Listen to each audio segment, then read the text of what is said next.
Assalamualaikum warahmatullahi wabarakatuh.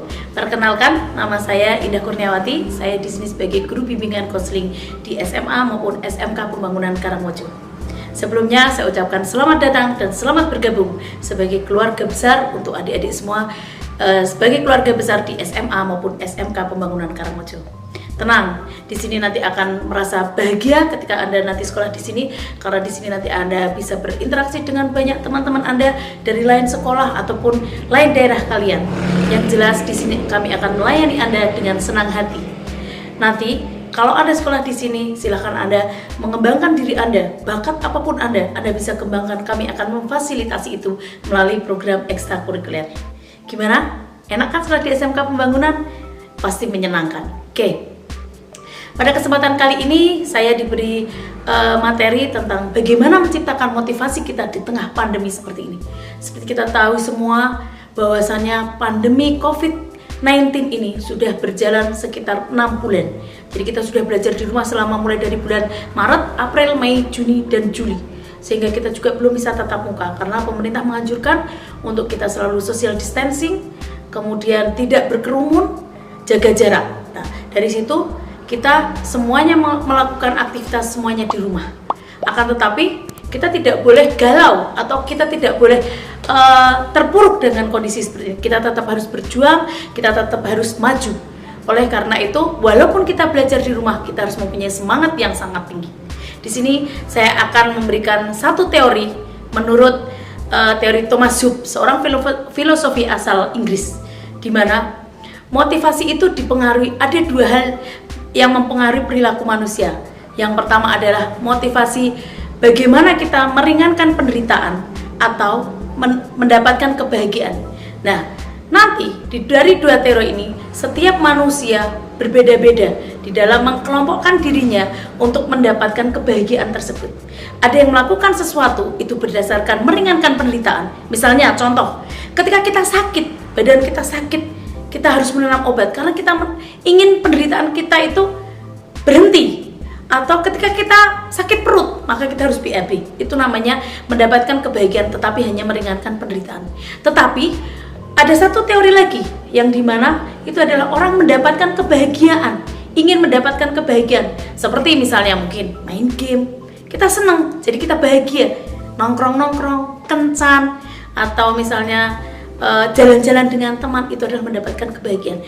Nah, di mana orang tersebut, masing-masing orang itu bisa mengkelompokkan untuk mendapatkan kebahagiaan tadi dengan menggunakan kotak yang mana.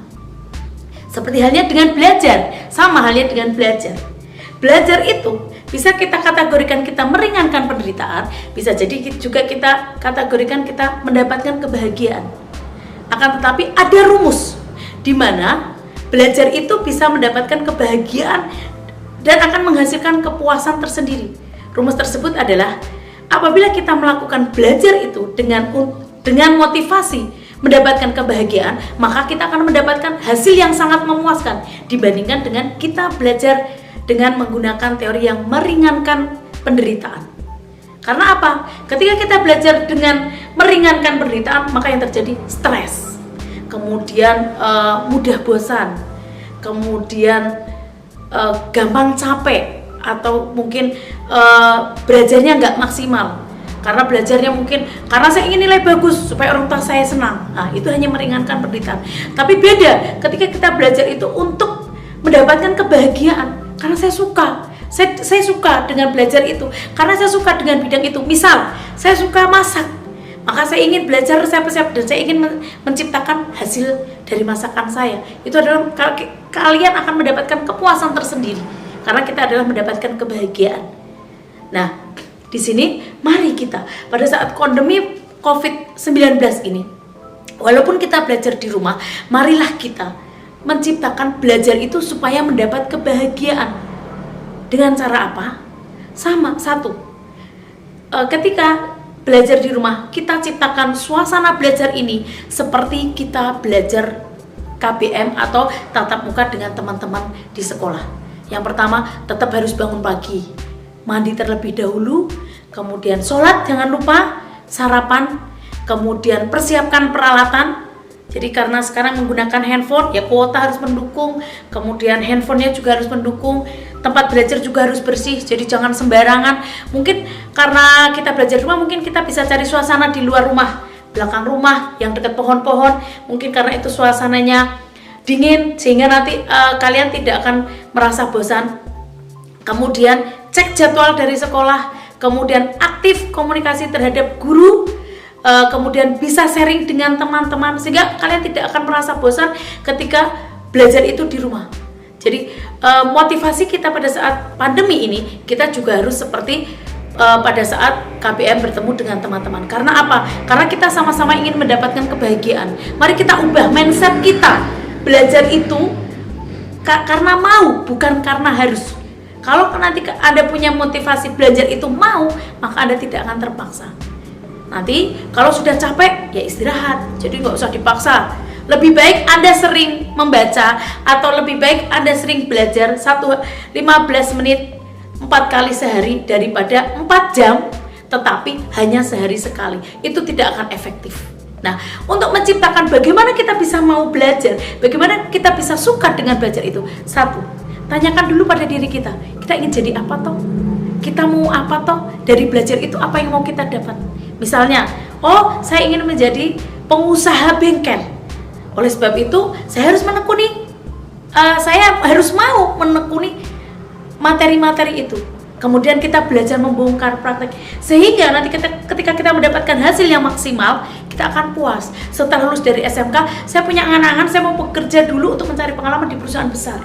Setelah itu, ketika saya dapat ilmu itu, saya mau bikin usaha sendiri, sehingga saya jadi pengusaha, misalnya seperti itu. Atau misalnya, karena saya masuk jurusan tata boga, saya setelah lulus dari SMK Pembangunan, saya sudah menguasai resep-resep, saya ingin berwirausaha sendiri, saya ingin punya showroom toko kue, atau misalnya seperti itu. Atau ketika kita masuk di SMA, karena saya bercita-cita, saya nanti ingin jadi guru, saya ingin nanti keterima di perguruan tinggi negeri, maka saya ketika SMA, saya benar belajar dengan maksimal, nanti saya ikut SNPTN, sehingga nanti saya bisa keterima di perguruan tinggi negeri, setelah itu saya bisa menjadi guru. Jadi harus kita tanyakan dulu, tujuan kita dulu kemana.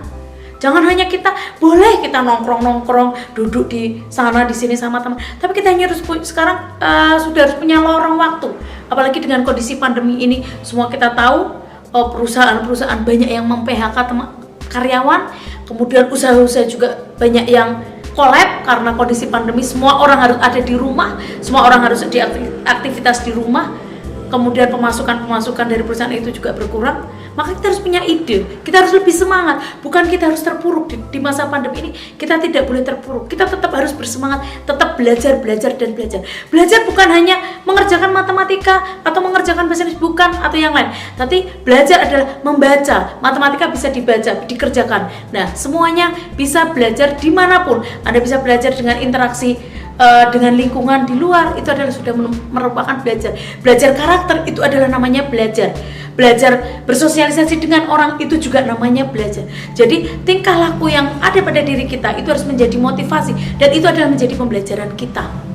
Jadi pesan saya pada saat pandemi ini, tetap semangat, tetap belajar, jangan terpengaruh. Jadi jangan kebawa kondisi yang semuanya harus malas, semuanya dilakukan di rumah, jangan. Jadi tetap semangat. Yang jelas jaga kesehatan, ikuti protokol kesehatan yang ada dari pemerintah.